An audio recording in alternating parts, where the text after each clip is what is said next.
एक लोटा जल लेकर हम पास के मंदिर जाते हैं, देवालय जाते हैं, भगवान का जल अभिषेक करते हैं, तो निश्चित ही सारी समस्याओं का निदान तो निकलता है। साथ में भगवान भोलेनाथ के प्रति हम सभी को अपार श्रद्धा और अपार भक्ति भी हम सभी को मिलती है। तो निरंतर हम सभी मंदिर जाते रहें, देवालय जाते रहें और भगवान का जल अभिषेक करते रहें। देखिए बड़ा ही अच्छा लगता है, बड़ा ही सुंदर लगता है जब सभी वर्ग के लोग मंदिर जाते हैं एक लोटा जल लेकर और भगवान का जल अभिषेक करते हैं। आज क्या बच्चे, क्या बूढ़े, क्या जवान, क्या माताएं और क्या बहनें, सभी वर्ग के लोग मंदिर जाते हैं, तो निश्चित ही बड़ा ही अच्छा लगता है। और देखिए ये क्रम हमें अपने जीवन में नियमित रूप से ही लाना पड़ेगा। हमें नियमित रूप से मंदिर जाना है, नियमित रूप से भगवान भोलेनाथ पर जल चढ़ाना है और उस जल को ग्रहण भी करना है। एक बेलपत्री हमें भगवान भोलेनाथ पर चढ़ाना है। देखिए हम सभी ने देखा है किस प्रकार से पहले जब शिव महापुराण की कथाएं लोग श्रवण नहीं कर पा रहे थे, तब और अब में हम सभी ने देखा है कितना अंतर सभी के हृदय में आ गया है। तो ये अंतर हमें जीवन पर्यंत बना के रखना है। हमें एक लोटा जल जीवन पर्यंत चढ़ाना है। इस बात का नियम अपने जीवन में हम सभी को धारण करना है। देखिए जिन्होंने भी एक लोटा जल चढ़ाने का नियम अपने जीवन में धारण करा है, आज हम सभी देख सकते हैं उन लोगों के न केवल कामनाएं पूर्ण हुई है, उन लोगों के मन के सारे जो भी भाव वो अपने मन में रखते थे, वे सारे भाव मेरे देवाधिदेव महादेव ने पूर्ण करे हैं। तो निरंतर हम सभी मंदिर जाते रहें और भगवान पर एक लोटा जल चढ़ाते रहें। आज हम सभी देख सकते हैं किस प्रकार से करोड़ों लोगों को लाभ मिला है एक लोटा जल चढ़ाने का। आज भगवान भोलेनाथ की कृपा सभी भक्तों पर विद्यमान हुई है। और देखिए जो विरोध करने वाले लोग हैं, जो जलने वाले लोग हैं, वे आपकी चमक से जलते हैं, इसलिए उनकी बातों में ना आते हुए हमें अपने मन में ये विश्वास, ये श्रद्धा जागृत हमेशा बनाए के रखना है कि एक लोटा जल हमें भगवान भोलेनाथ पर प्रतिदिन चढ़ाना है। देखिए एक छोटी सी लघु कथा के माध्यम से हम सभी जानेंगे कि लोगों के मन में आपकी चमक को देखकर क्या भाव जागृत होते हैं। एक दिन एक सांप एक जुगनू के पीछे लग गया, उस जुगनू का वो पीछे करने लगा। सांप को पीछा देख जुगनू घबरा गया और उसे थोड़ा अजीब लगा कि ये सांप मुझे खा जाएगा। तो डर की कारण वो जुगनू तेजी से उड़ने लगा, लेकिन जितनी तेजी से वो जुगनू उड़ता उतनी ही तेजी से वो सांप भी उसका पीछा करने लगा। स्थिति को भांपकर गंभीरता को देखते हुए उसने एक विचार करा जुगनू ने कि रुककर उसने सांप से 3 प्रश्न पूछने का एक निर्णय लिया।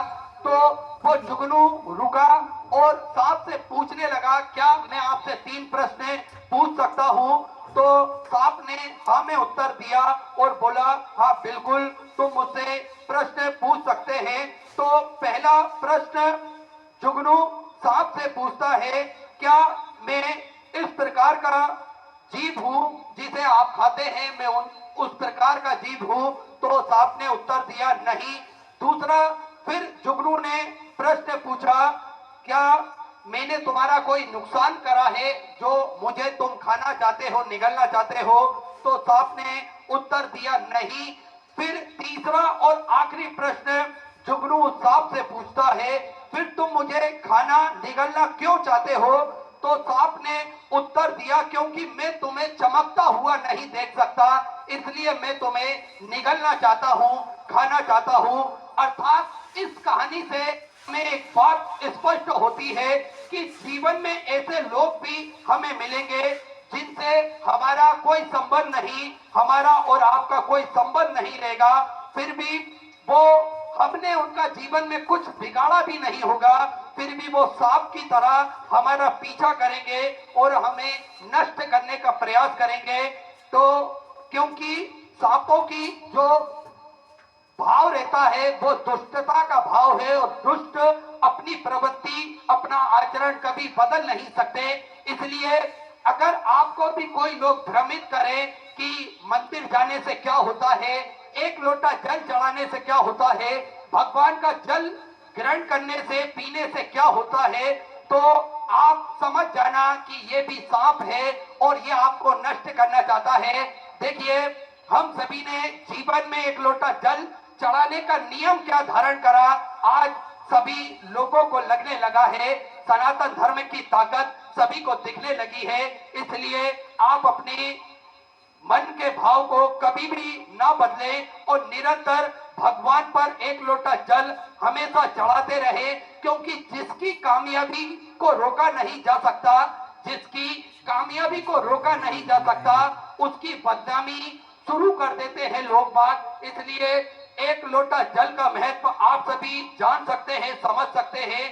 कई लोग ऐसे मिलेंगे जो मस्तक पर तिलक तो लगाए होंगे, जिनके नाम भी सनातन धर्म से जुड़े होंगे, पर वो लोग भी कुछ ऐसे लोगों से मिलकर हमें मंदिर से दूर करना चाहते हैं, भोलेनाथ से दूर करने का प्रयास करेंगे। लेकिन हम भी अड़िग रहे, क्योंकि हमने सनातन धर्म को जाना है, सनातन धर्म को माना है।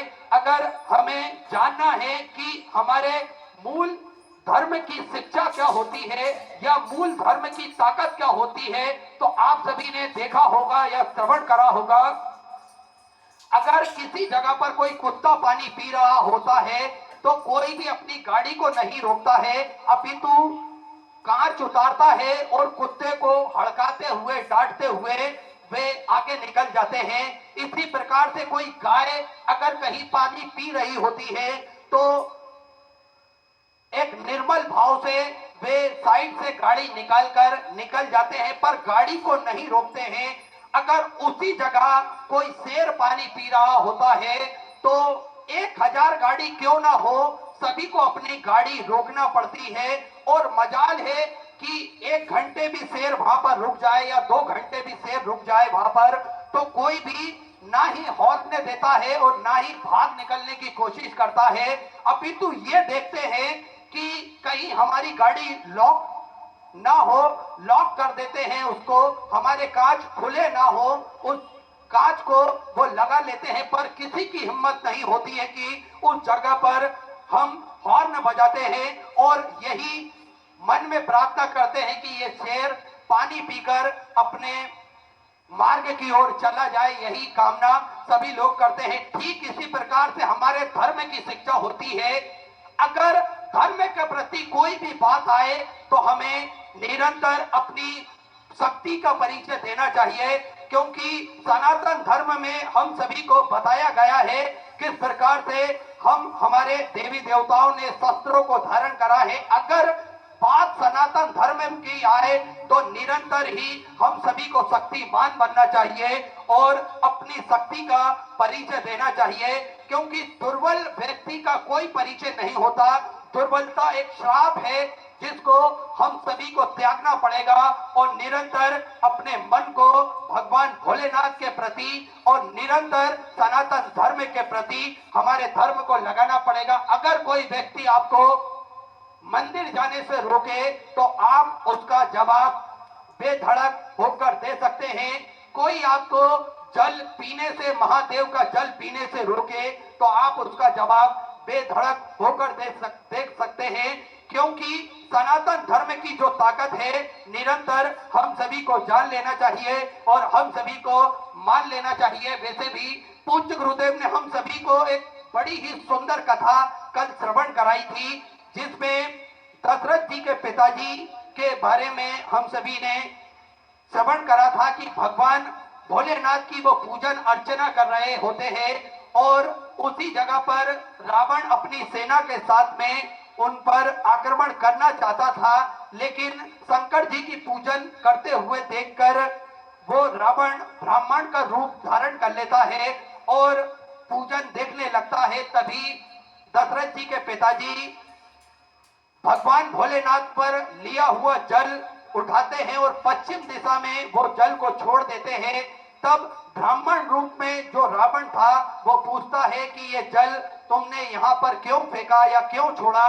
तब दशरथ जी के पिताजी ने बड़ा ही सुंदर जवाब दिया कि सरजू नदी से 4 कोस आगे पश्चिम दिशा में एक शेर गौ माता को खाने वाला था, मैंने उस शेर को मार दिया है।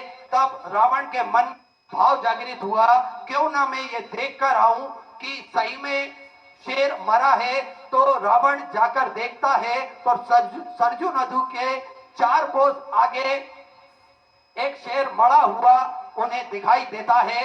तो रावण अपने मन में विचार कर लेता है कि जिस व्यक्ति ने मात्र जल से ही शेर को मार दिया है, मतलब तीर का कार्य उस जल ने करा है, तो मेरी सेना भी अपने आप नष्ट हो जाएगी। शिव भक्त को कोई छेड़ नहीं सकता, शिव भक्तों का कोई कुछ बिगाड़ नहीं सकता। इसलिए पूज्य गुरुदेव हमेशा हम सभी को बताते हैं कि भगवान भोलेनाथ पर जल अवश्य चढ़ाएं, भगवान भोलेनाथ का जल अवश्य ग्रहण करें। और किसी भक्त की दुकान व्यवसाय नहीं चल रहा हो तो उस जल का थोड़ा सा छींटा हम सभी अपनी दुकान में दे देते हैं तो निश्चित ही वे दुकान भी धड़ल्ले से चलने लगती है। इसलिए किसी की बातों में ना आते हुए शिव महापुराण के प्रति अपनी अपार श्रद्धा और भक्ति को निरंतर बनाकर रखे। और आप सभी को ज्ञात है कि पूज्य गुरुदेव ने हम सभी को नित्य नई नूतन कथाएं श्रवण कराई है। उन कथाओं के माध्यम से हम सभी ने देखा है किस प्रकार से सनातन धर्म की पताका आज लहराई है। और ये लाखों लोग हम सभी को इस बात का जीता जागता सबूत है कि एक लोटा जल चढ़ाने से क्या फायदा आपको प्राप्त हुआ है। इसी बीच में पूज्य गुरुदेव का आगमन हो चुका है। सुंदर गुरु वंदना के साथ में हम सभी आज कथा के चतुर्थ दिवस में प्रवेश करेंगे। जय जय श्री राधे, हर हर महादेव, श्री शिवाय नमस्ते। गुरु ब्रह्मा गुरु विष्णु गुरुर्देवो महेश्वरा गुरु साक्षात् परब्रह्म तस्मै श्री गुरुवे नमः।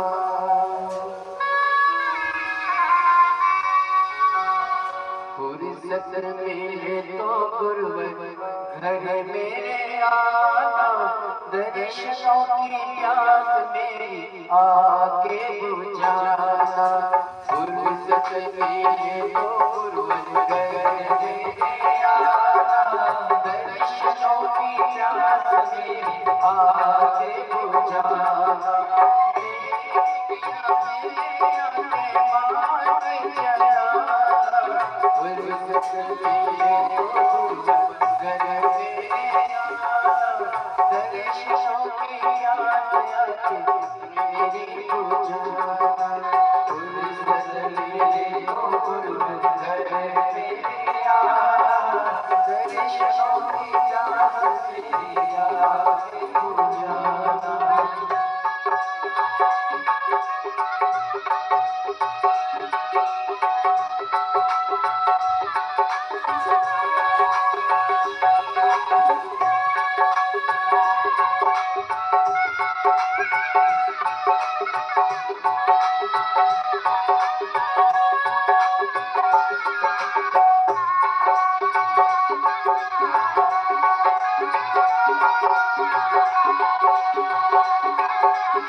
सभी भक्तों को हर हर महादेव सदा जैसे की तरह श्री शिवाय नमस्तभ्यम। पूज्य गुरुदेव का आगमन हो चुका है, गुरुदेव व्यासपीठ पर मचासीन हो चुके हैं। आप सबकी तरफ से व्यासपीठ को नमन करते हुए हम सबके प्रिय, हम सबके लाडले ठाकुर कल्लू जी महाराज के चरणों में नमन करते हुए परम सत्य परम आदरणीय विश्वविख्यात पूज्य गुरुदेव के पावन चरणों को नमन करते हुए और आप सभी शिव भक्तों के चरणों में नमन करते हुए सुंदर आज कथा के हम सभी चतुर्थ दिवस में प्रवेश करेंगे। उससे पहले जिन भक्तों के नाम मंच से लिए जाएंगे वे अति शीघ्र मंच पर पधारे। श्री राजेंद्र भाई साहब जी अखिल भारतीय धर्म जागरण प्रमुख केंद्र राम मंदिर से हमारे बीच में उपस्थित है, बड़े ही आदर और सम्मान से मंच पर पधारे। श्री लखन जी देवांगन मंत्री छत्तीसगढ़ शासन से, आप भी बड़े ही आदर और सम्मान से मंच पे पधारे। श्री राजीव लोचन दास जी महाराज, आप भी बड़े ही आदर और सम्मान से मंच पे पधारे। चंद्रिका प्रसाद जी देवांगन, महेश जी देवांगन, आशीष जी नथनानी, सुषमा जी नथथानी, मुक्तेश्वर जी देवांगन, राम गोपाल जी देवांगन, श्रीमती पुष्पलता जी देवांगन, अध्यक्ष भागरा नगर पंचायत से खूबचंद जी देवांगन, आप सभी मंच पर पधारे, व्यासपीठ का पूजन करें और पूज्य गुरुदेव से आशीर्वाद प्राप्त करें। साथ में मेरा निवेदन रहेगा, जिनके नाम लिए गए हैं वही लोग दीप प्रज्वलन भी आज कथा के चतुर्थ दिवस पे करेंगे। श्री लखल जी देवांगन उद्योग मंत्री छत्तीसगढ़ शासन से, श्री राजेंद्र भाई साहब जी, श्री राजीव लोचन दास जी महाराज, श्री चंद्रिका प्रसाद जी देवांगन, महेश जी देवांगन, आशीष जी नथथानी, सुषमा जी नथथानी, मुक्तेश्वर जी देवांगन, राम गोपाल जी देवांगन, श्रीमती पुष्पलता जी देवांगन, खूबचंद जी देवांगन, आप सभी दीप प्रज्वलित करेंगे आज कथा के चतुर्थ दिवस पे। साथ में श्री तुषार जी, नवीन बेन जी, राजन जी शर्मा, राजेश जी रिछाड़िया, पवन जी तिवारी, सुशांत सिंह जी सिन्हा, नंद कुमार जी देवांगन, अहिल्या भाई जी देवांगन, संतोष जी देवांगन, रेखा जी देवांगन, संजय जी देवांगन, माधुरी जी देवांगन, दिलेंद्र जी देवांगन, ललिता जी देवांगन, प्रतीक, नितिन, दीपा, गीतांजलि, हर्ष, पंकज, बिट्टू, पूजा देवांगन, आप भी सभी पधारे और पूज्य गुरुदेव से आशीर्वाद प्राप्त करें। सुंदर आज कथा के हम सभी चतुर्थ दिवस में प्रवेश करेंगे। उससे पहले आप सभी को ज्ञात है, संतपुर नगरी सीहोर की पावन धरा पर जो सेवा का कार्य प्रतिदिन सुचारू रूप से चलता है, जिसपे आप सभी को ज्ञात है कि भव्य भोजन भंडारा भोजन शाला वहां पर बनी हुई है, जिसपे प्रतिदिन भोजन भंडारा नियमित रूप से सुचारू रूप से चलता है। विश्व की सबसे बड़ी और भव्य भोजनशालाओं में से एक कुबेर भंडारी की भोजनशाला, जिसमें नियमित रूप से प्रतिदिन भोजन भंडारा चलता है और लाखों सैकड़ों हजारों भक्त भोजन भंडारे का आनंद लेकर अपने जीवन को कृतार्थ करते हैं, आनंद में करते हैं। आप सभी को ज्ञात है कि इस भव्य भोजनशाला की सदस्यता आप भी ग्रहण कर सकते हैं। मात्र 21,000 रुपए की स्वीकृति राशि देकर आप भी जीवन पर्यंत तक इस भोजनशाला के सदस्य बन सकते हैं। साल में एक दिन, 365 दिन में से एक दिन आपके नाम से भी भोजन भंडारा कराया जाएगा और यही क्रम प्रतिदिन सुचारू रूप से चालू रहता है। आप सभी को ज्ञात है कि प्राथमिक उपचार केंद्र भी पूज्य गुरुदेव के सानिध्य में सुचारू रूप से चलता है, जिसपे दवाई गोली भी निःशुल्क रूप से वितरण की जाती है। साथ में आप सभी को ज्ञात है कि समय समय अनुसार स्वास्थ्य शिविर भी भक्तों की सुविधा के लिए निःशुल्क रूप से लगाए जाते हैं, ताकि के भक्त अपने स्वास्थ्य संबंधी जानकारी बड़े ही आराम से प्राप्त कर सके।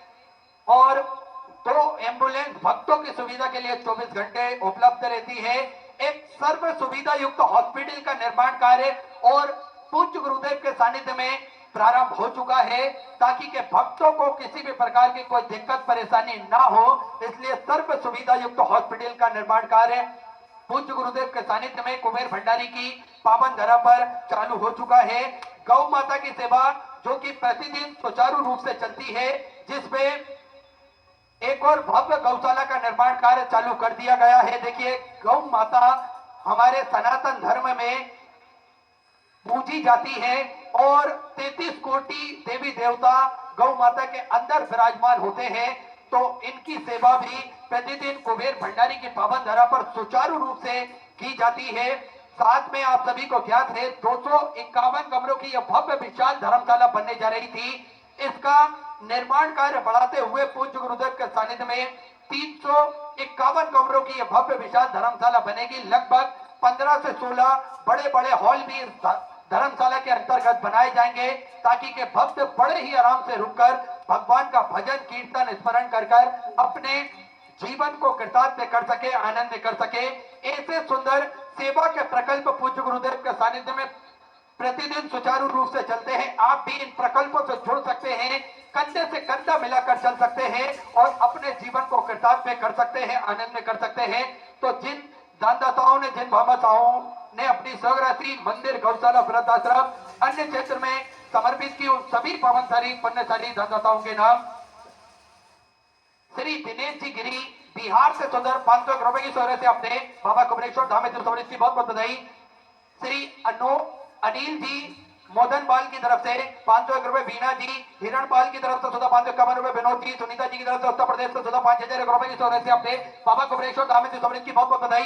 सुधा विचार आपके 1400 से समझ की। शीला देवी जी सोनी की तरफ से बिहार से 700 रुपए, राहुल विनीत जी की तरफ से 500 रुपए, सीता जी की तरफ से 500 रुपए, सुषमा सिंह जी की तरफ से 500 रुपए, बिंदु देवी जी की तरफ से 500 रुपए, यशस्वी जी जसपाल की तरफ से 500 रुपए की सौर्य से आप की। पन्ना जी चौधरी की तरफ से 500 रुपए, अजय जी मिश्रा की तरफ से संभाजी नगर मराठा से 500 रुपए, हरिओम प्रसाद जी की तरफ से 551 रुपए, गुप्ता में 801 रुपए, पवन कुमार जी की तरफ से बेगूसराय बिहार से 500 रुपए की सौर्य से आपने समर्पित की। श्री मोहन लाल जी भरत लाल जी पटेल की तरफ से काशी बनारस की पावन धरा से सुंदर आपने 50,051 रुपए की सौराशि जो सेवा के प्रकल्प पूज्य गुरुदेव के सानिध्य में चलते हैं, उन प्रकल्पों में समर्पित की बहुत बहुत बधाई। सुंदर सौराशि आप समर्पित की। श्री मोहन लाल जी भरत लाल जी पटेल काशी उत्तर प्रदेश से सुंदर 50,051 रुपए की सौराशि आपने समर्पित की। दिवाकर जी जसवाल की तरफ से 500 रुपए, संतोष केसरी जी की तरफ से मिर्जापुर उत्तर प्रदेश से 500 रुपए, पुष्पलता जी तिवारी की तरफ से 500 रुपए, गीता देवी जी की तरफ से वाराणसी उत्तर प्रदेश से 1100 रुपए, सतीश जी राजौरिया की तरफ से भिंड मध्य प्रदेश से 500 रुपए, अमन सिंह जी की तरफ से लखनऊ उत्तर प्रदेश से 500 रुपए, मुन्नी देवी जी की तरफ से 700 रुपए, आशुतोष जी शुक्ला की तरफ से 505 रुपए, सुरेश जी यादव की तरफ से 500 रुपए, रामरती देवी जी की तरफ से आरा बिहार से 1100 रुपए की सौर्य से आप समझ की। श्रीनाथ जी विश्वकर्मा की तरफ से उत्तर प्रदेश से 551 रुपए, गोपाल राय जी रांची झारखंड से रुपए, दयानंद जी जसपाल की तरफ से 1100 रुपए, नवीन जी सिवाता की तरफ से 500 रुपए, संतोष जी चौधरी की तरफ से 500 रुपए, विष्णु नंदन जी की तरफ से 500 रुपए, श्रीमती रेणु जी की तरफ से हरदासपुर से सुंदर आपने 4,201 रुपए की सौर्य से बाबा कुमरेश्वर धाम में की बहुत बहुत बधाई। सुमन जी मिश्रा की तरफ से कन्नौज उत्तर प्रदेश से 500 रुपए, छेदीलाल जी विश्ववारे की तरफ से 551 रुपए की सौर्य से आप समझ की। विनीता बहन बागरीना जी की तरफ से गुजरात से 10,000 रुपए की सौर्य से आपने गौ माता के चारे हेतु समृद्ध की बहुत बहुत बधाई। 14 विचार आपके 1400 से आपने समृद्ध की। कमल जी रोस्तोगी की तरफ से 1100 रुपए, नितिन जी निकिता जी की तरफ से रवाड़ी हरियाणा 1100 रुपए, अभिलाषा जी पंड्या की तरफ से 500 रुपए, सविता देवी जी की तरफ से 500 रुपए की सौर्य से आपने समर्पित की। केशव जी भदौरिया की तरफ से 500 रुपए, सुधा जी तिवारी की तरफ से 5,000 रुपए की सौर्य से अपने बाबा कुमरेश्वर धाम में समर्पित की बहुत बहुत बधाई। 14 विचार आपके 1400 से आपने समर्पित की। सुमन राजेश जी चौरसिया की तरफ से 500 रुपए, शोभा जी सक्सेना की तरफ से बरेली उत्तर प्रदेश से 1,000 रुपए, अरविंद कुमार जी की तरफ से 500 रुपए, अजय प्रकाश जी राय की तरफ से 1,000 रुपए, सुनील जी शर्मा की तरफ से गाजियाबाद उत्तर प्रदेश से 5,100 रुपए की सौर्य से अपने बाबा कुमरेश्वर धाम में समर्पित की बहुत बहुत बधाई। 14 विचार आपके 1400 से आपने समर्पित की। पार्वती देवी जी की तरफ से 1100 रुपए, प्रेमलता जी की तरफ से 500 रुपए, मालती जी गोस्वामी की तरफ से 500 रुपए, रीना सिंह जी की तरफ से शिवपुरी मध्य प्रदेश से 500 रुपए, जयप्रकाश जी जसवाल की तरफ से चंदौली उत्तर प्रदेश से 1100 रुपए, मिठाई लाल जी मोदनपाल जी की तरफ से सुल्तानपुर उत्तर प्रदेश से 500 रुपए, लाल जी गुप्ता की तरफ से दुर्गापुर वेस्ट बंगाल से 1,000 रुपए की सौर्य से आप समझ की। सोनू कुमार जी उपाध्याय की तरफ से गया बिहार से 500 रुपए, गुप्ता में 1100 रुपए, नंदलाल जी सेठ की तरफ से 500 रुपए की सौर्य से आप की। राजेश जी वर्मा की तरफ से 500 रुपए, लाल मोहन दास जी की तरफ से झारखंड से 500 रुपए की सौर्य से आप की। निर्मला देवी विश्वकर्मा की तरफ से 500 रुपए, ओम प्रकाश पुरी जी की तरफ से झुंझुनू राजस्थान से 551 रुपए की सौर्य से आप समझ की। विनय प्रकाश सिंह जी की तरफ से 1100 रुपए, राजेंद्र कुमार जी मिश्रा की तरफ से पुणे मराठी से 1100 रुपए, सुरेंद्र जी मिश्रा की तरफ से 1,051 रुपए, ईश्वर जी चौधरी की तरफ से पंजाब से 500 रुपए, श्रीमती कांति देवी जी की तरफ से बक्सर बिहार से 42,000 रुपए की सौर्य से आपने बाबा कुमरेश्वर धाम हेतु समर्पित की बहुत बहुत बधाई। 1400 से आपने बाबा कुमरेश्वर धाम हेतु समर्पित की। श्रीमती कांति देवी जी बक्सर बिहार से 1400 से आपने समर्पित की। विवेक कुमार सिंह जी की तरफ से 500 रुपए, श्याम देवी जी की तरफ से 500 रुपए, मधु हिम्मत राव जी की तरफ से मराठा से 1,000 रुपए, कमलाबाई जी की तरफ से मऊ उत्तर प्रदेश से 1,000 रुपए, जगदीश राजेश जी की तरफ से 500 रुपए, महेंद्र जी सुनेरी की तरफ से इंदौर मध्य प्रदेश से 1,000 रुपए, रंजना शरद जी सिंधे की तरफ से अहमदनगर मराठा से 500 रुपए, गुप्ता में झारखंड से 5,000 रुपए की सौर्य से अपने बाबा कुमरेश्वर धाम में समर्पित की बहुत बहुत बधाई। 14 विचार आपके 1400 से आप समर्पित की। ओम प्रकाश जी भाटी की तरफ से अजमेर राजस्थान से 500 रुपए की सौर्य से आपने समर्पित की। राजेंद्र जी चंडक की तरफ से देवास मध्य प्रदेश से 1100 रुपए, सुनील कुमार जी की तरफ से पीलीभीत उत्तर प्रदेश से 500 रुपए, अखिलेश जी जसवाल की तरफ से मुंबई से 500 रुपए, भरत सिंह जी गोयल की तरफ से रतलाम मध्य प्रदेश से 1100 रुपए, ज्योति में भरत भाई जी पटेल की तरफ से गुजरात से 551 रुपए, रूपा सिंह जी की तरफ से सिवनी मालवा मध्य प्रदेश से 500 रुपए की सौर्य से आप समर्पित की। प्रमीला नवल जी जसवाल की तरफ से भोपाल मध्य प्रदेश से 500 रुपए, कुसुम जी शर्मा की तरफ से सुंदर आपने 500 रुपए की से समर्पित की। आशा बहन जी पाटिल की तरफ से गुजरात से सुंदर 500 रुपए। सुमन प्रसाद जी कसब की तरफ से लोरमी से सुंदर आपने 500 रुपए की समर्पित की। रितेश जी तिवारी बुरहानपुर मध्य प्रदेश से 751 रुपए की आपने समर्पित की।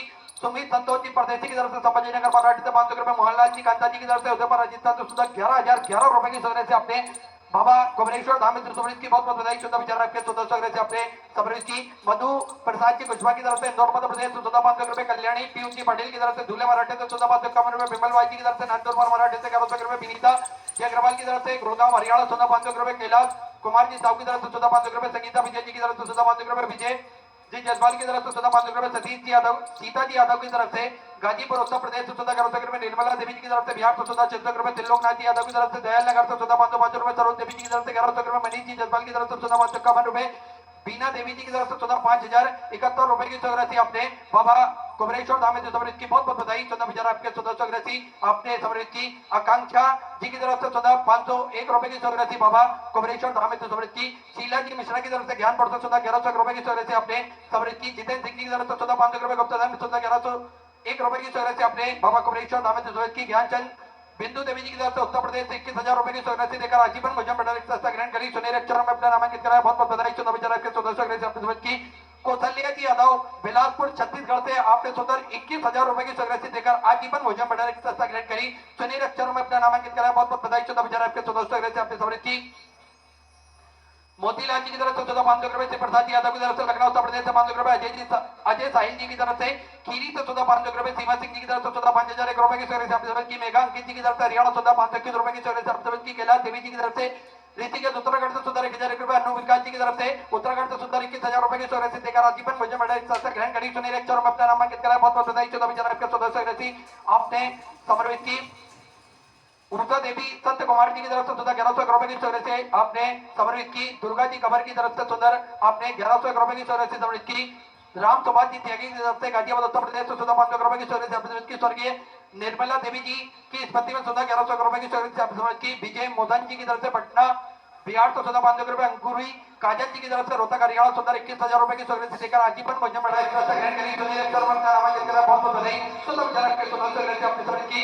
विनोद केसरी जी की तरफ से 500 रुपए।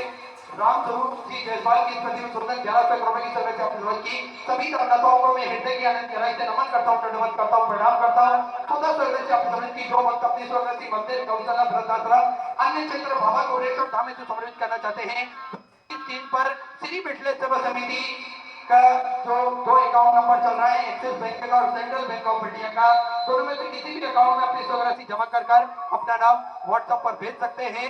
और आइए सीधे व्यासपीठ की शरण में चलते हैं। पूज्य गुरुदेव के सानिध्य में हम सभी सुंदर आज चतुर्थ दिवस की कथा श्रवण करेंगे। जय जय श्री राधे, हर महादेव, श्री शिवाय नमस्तुभ्यं।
नमः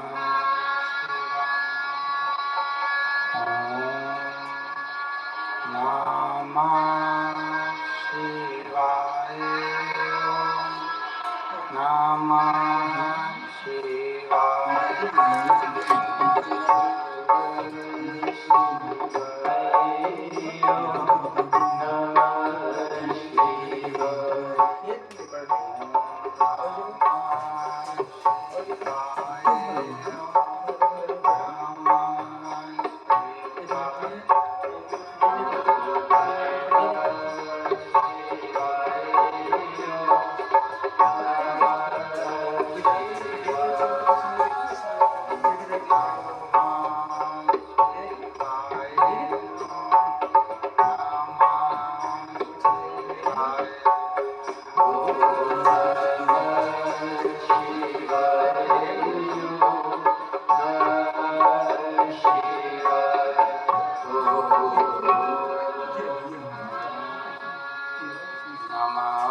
नमः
विश्वनाथ भगवान की, महाकालेश्वर भगवान की, ओंकारेश्वर भगवान की, कुबेरेश्वर महादेव की।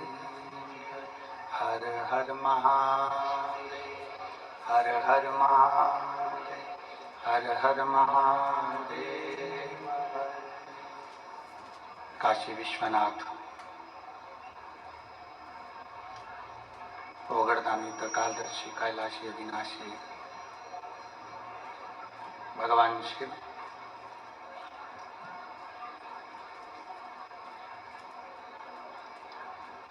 जिनकी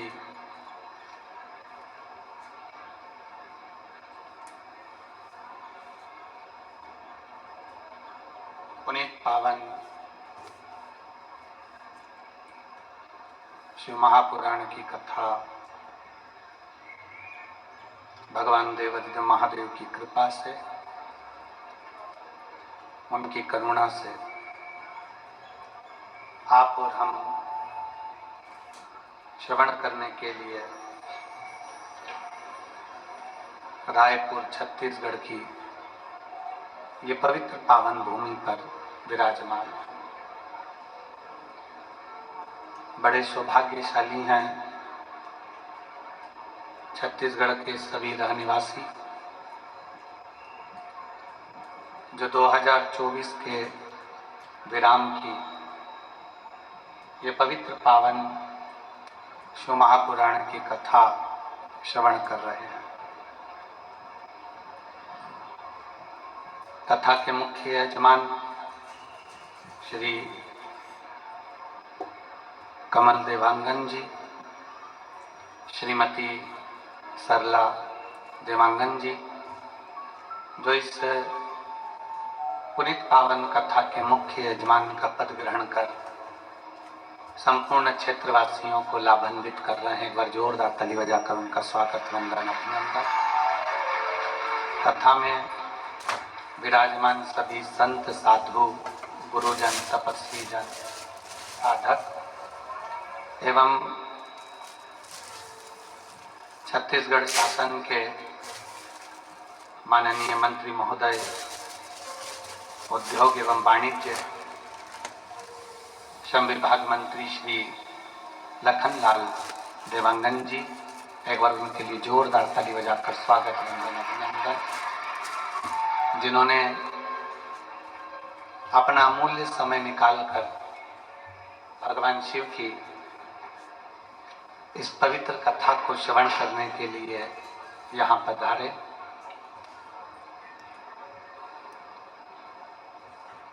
और शिव कथा का लाभ ले रहे हैं। बड़े सरल स्वभाव के हैं और छत्तीसगढ़ शासन में आपका जो उद्योग और वाणिज्य का क्रम है,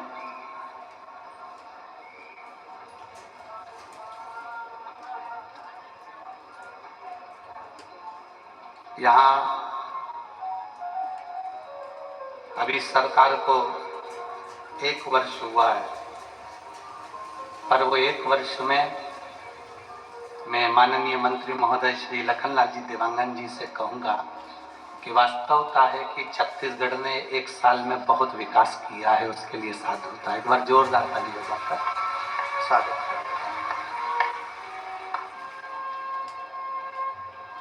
शिव की कृपा, उनकी उदारता, उनकी करुणा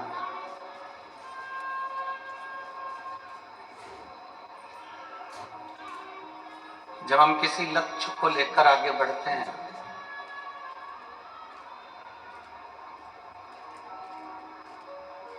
और उस लक्ष्य तक पहुंचने का प्रयास करते हैं,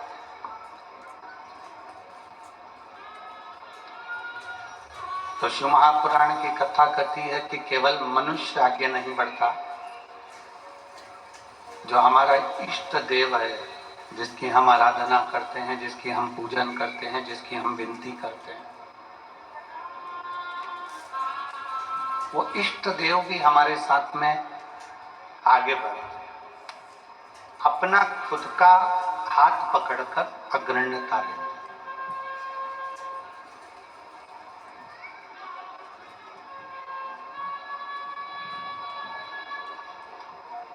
कल भी हमने कथा में कहा था कि जितना अच्छा जिंदगी में आप सोच सकते हो, विचार कर सकते हो, उतना सोचो।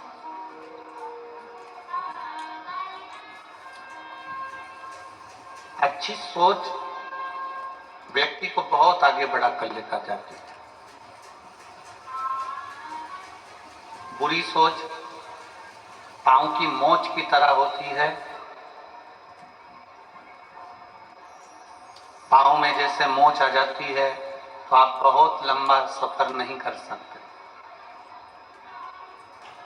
पांव में अगर मोच आ जाती है तो आप बहुत मंजिल तक नहीं पहुंच सकते। पांव में अगर मोच आ गई तो आप बहुत लंबा चल नहीं सकते। तो व्यक्ति की जो बुरी सोच होती है वो पांव की मोच की तरह होती है कि वो आगे तक नहीं जा सकता।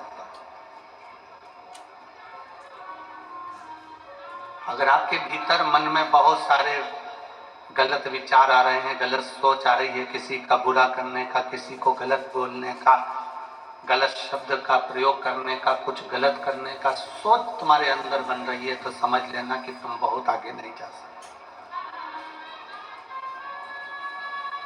बहुत आगे कौन जा सकता है?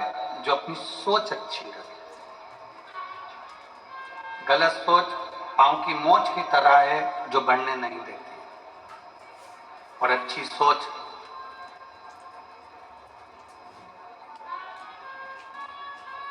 हम स्वयं के लिए भी अच्छा करते हैं और दूसरे के लिए भी अच्छा करते हैं। मेरे देवाधिदेव महादेव की कथा कथी है, शंकर भगवान का चरित्र कथा है, शिव महापुराण की कथा कथी है। जब हम कोई अच्छी सोच के साथ आगे बढ़ते हैं तो हमारा लक्ष्य भी अच्छा ही होता है। अपनी फैक्ट्री है, अपना घर है, अपनी दुकान है, अपना व्यापार है। कई लोग कह देते हैं गुरुजी मेरी फैक्ट्री अच्छी नहीं चल रही, मेरी फैक्ट्री बेकार। कोई ने कह दिया कि आपका घर बेकार है, इसमें कोई दोष है, इसलिए आप इसमें तरक्की नहीं कर रहे। कोई ने कह दिया तुम्हारी दुकान में किसी ने बंधन कर दिया तो दुकान अच्छी नहीं है, दुकान में तुम तरक्की नहीं कर रहे।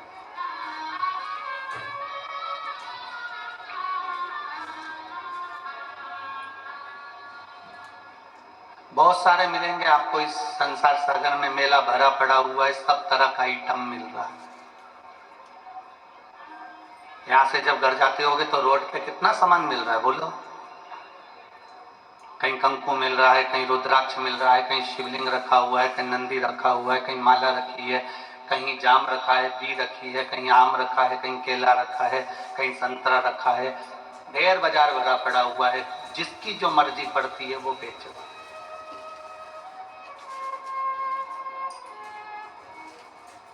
आप जितना सामान बाहर मिल रहा है वो सब लेकर अपने घर जाते हो क्या? जम के बोलो जरा, आवाज नहीं आ रही है, जम के बोलो। नहीं। घर क्या लेकर जाते हो? जो तुम्हारा उनका है, जिसकी तुमको जरूरत है वो तुम बाजार से लेते हो और अपने घर लेकर जाते हो। उसी तरह संसार में बहुत सारे लोग मिलेंगे, बहुत सारी बातें कहेंगे कि तुम्हारा घर अच्छा नहीं है, तुम्हारी फैक्ट्री की दिशा अच्छी नहीं है, तुम्हारा व्यापार अच्छा नहीं है, तुमको ये वो परेशानी है, तुम ये कर लो, तुम्हें ये परेशानी है, तुम वो कर लो। बहुत सारे मिलेंगे। पर शिव महापुराण की कथा कहती है, किसी ने कहा कि तुम्हारी फैक्ट्री में दोष है और हम फैक्ट्री में दोष देखना प्रारंभ कर देते हैं। किसी ने कहा आपकी दुकान में तकलीफ है, हम दुकान में तकलीफें देखना प्रारंभ कर देते हैं। किसी ने कहा आपके घर में तकलीफ है, हम घर में तकलीफें देखना प्रारंभ कर देते हैं। हमारी सोच हम वैसी बना लेते हैं कि मेरा घर अच्छा नहीं है, मेरा व्यापार अच्छा नहीं, मेरी दुकान अच्छी नहीं, इसकी दिशा अच्छी नहीं है, इसकी फैक्ट्री अच्छी नहीं है, मेरा ये काम अच्छा नहीं है, और हम वैसा वैसा विचार करते जाते हैं, करते जाते हैं, करते जाते हैं। आखिरी में वो फैक्ट्री चलना बंद हो जाती है, वो व्यापार चलना बंद हो जाता है, घर में से शांति चली जाती है। क्यों? क्योंकि हमने उस फैक्ट्री के विचार ऐसे ही बना लिए, हमने उस दुकान का विचार वैसा ही बना लिया, हमने अपने घर का विचार वैसा ही बना लिया। एक रिसर्च करा है,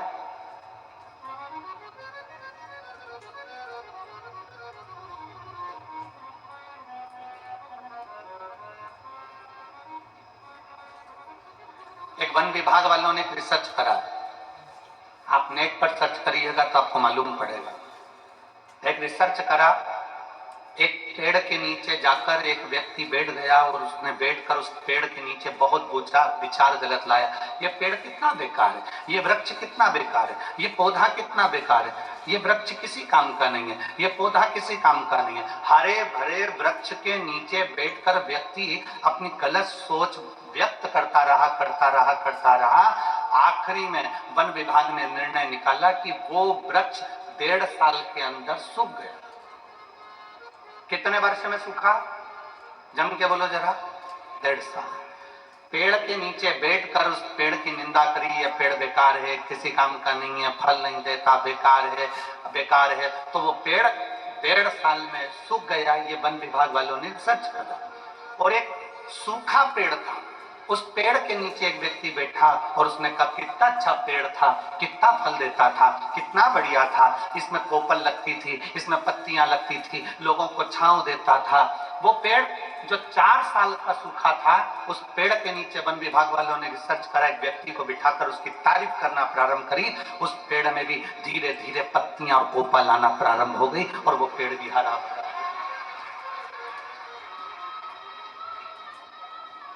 इस पूरे बाजार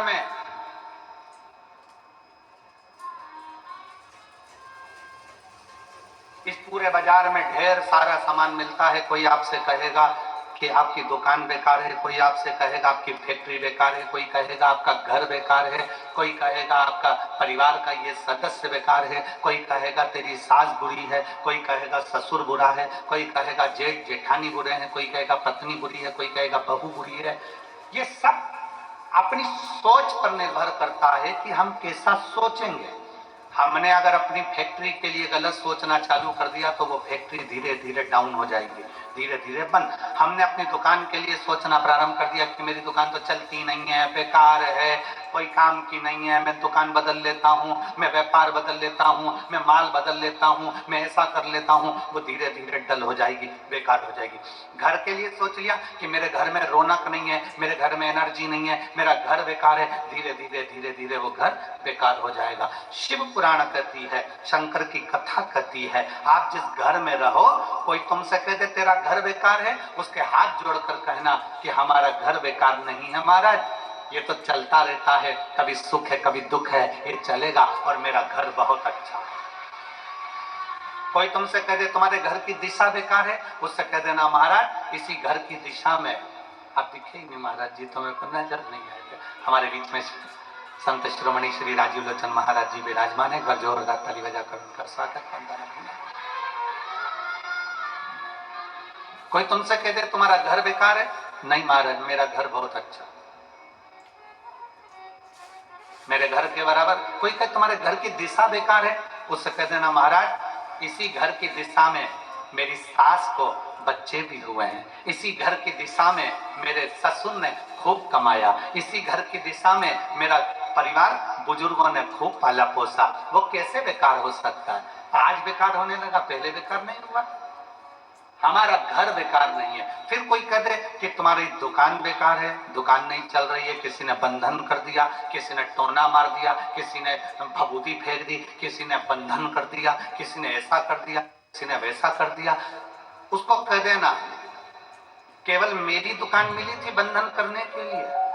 अगर कोई बंधन करने वाला होता तो पहले अंबानी पर करता, कोई बंधन करने वाला होता तो किसी बड़े बड़े जो व्यापार चलते हैं उन पर बंधन करता। क्या मेरी छोटी सी दुकान मिली? बंधन नहीं होता, ना बंधन किया जाता। किसी की सामर्थ्यता नहीं है कि कोई आपका बंधन कर दे।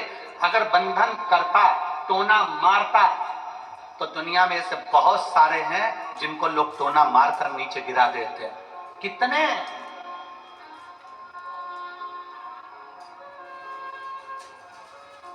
दुनिया में ऐसे ढेर सारे पड़े हैं जिनको लोग टोना मारकर नीचे कर देते, पर टोना नहीं होता, बंधन नहीं होता। अपने विचार शुद्ध लाइए, अपनी सोच अच्छी है।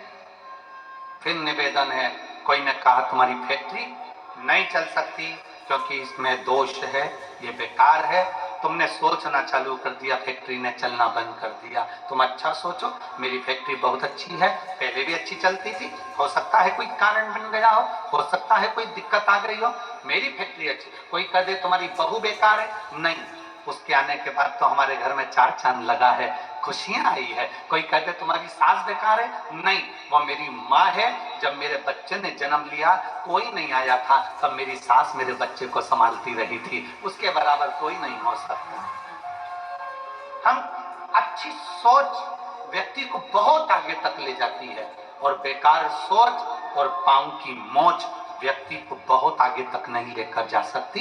पांव में अगर मोच आ गई तुम अपने मंजिल तक नहीं पहुंच सकते, और बेकार सोच अगर तुम्हारे दिल में आ गई तो तुम बहुत आगे तक नहीं पहुंच सकते। मेरी जितनी जीजियां बैठी हैं, जितने मेरे जीजा बैठे हैं, जितनी मेरी बेटियां बैठी हैं, जितने मेरे बेटा बैठे हैं, जितनी माताएं बैठी हैं, जितने आस्था चैनल पर कथा सुन रहे हो, जितने फेसबुक यूट्यूब पर कथा सुन रहे हो, आज से नियम ले लो, दिसंबर के इस महीने से 2024 का दिसंबर जा रहा है। दिसंबर जाते जाते भगवान से प्रार्थना करना कि बाबा मेरे जीवन का सारा दुख, सारी तकलीफ, सारा कष्ट, सारी बीमारी ये 2024 में यहीं रह जाए और जब मैं 2025 में आगे बढ़ूं तो स्वस्थ और आनंद के साथ आगे बढ़ूं। मेरे सारे दुख 2024 में रह जाए। कभी विचार करो कि छत्तीसगढ़ में ये दो कथा कैसे हो रही है, एक 2024 के विराम पर और एक 2025 के प्रारंभ पर। जरा विचार करना कि बाबा भगवान शंकर ने तुम्हारे लिए कितना सोच कर रखा। और कमल देवांगन जी, मैं तो आपके भाग्य की सराहना करता हूं कि ना जाने कौन सी किस्मत लेकर आए हो। ये बाबा शंकर की बड़ी कृपा है आप पर कि शिव की इतनी दया है कि कल कथा में प्रदोष पड़ेगा शनि का, और दूसरे दिन जो महीने की शिवरात्रि आती है 29 तारीख को, वो महीने की शिवरात्रि भी पड़ेगी। और केवल महीने की शिवरात्रि नहीं पड़ेगी, महीने की शिवरात्रि के साथ में 29 तारीख को कथा का छठा दिन भी रहेगा, तो शिव महापुराण की शिवरात्रि भी रहेगा। दो शिवरात्रि का संगम है, एक मासिक शिवरात्रि और दूसरी शिव महापुराण की शिवरात्रि। फिर वही वाली बात आ गई डबल इंजन की सरकार। तो ये दो शिवरात्रियों का संगम। हम आपको बहुत बहुत साधुवाद देते हैं और सभी श्रोता भाई बहनों को कि कल शनिवार की प्रदोष हो जाएगी, फिर बाद में 29 तारीख को मासिक शिवरात्रि और कथा की शिवरात्रि दोनों पड़ जाएगी। कितनी साधु, बहुत साधु। 2024 की इस कथा के विराम की ओर जब आप जाएं तो भगवान से प्रार्थना कर कर जाएं, भगवान से निवेदन कर कर,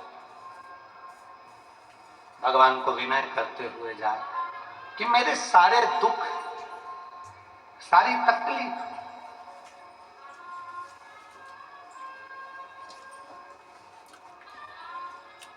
सारे कष्ट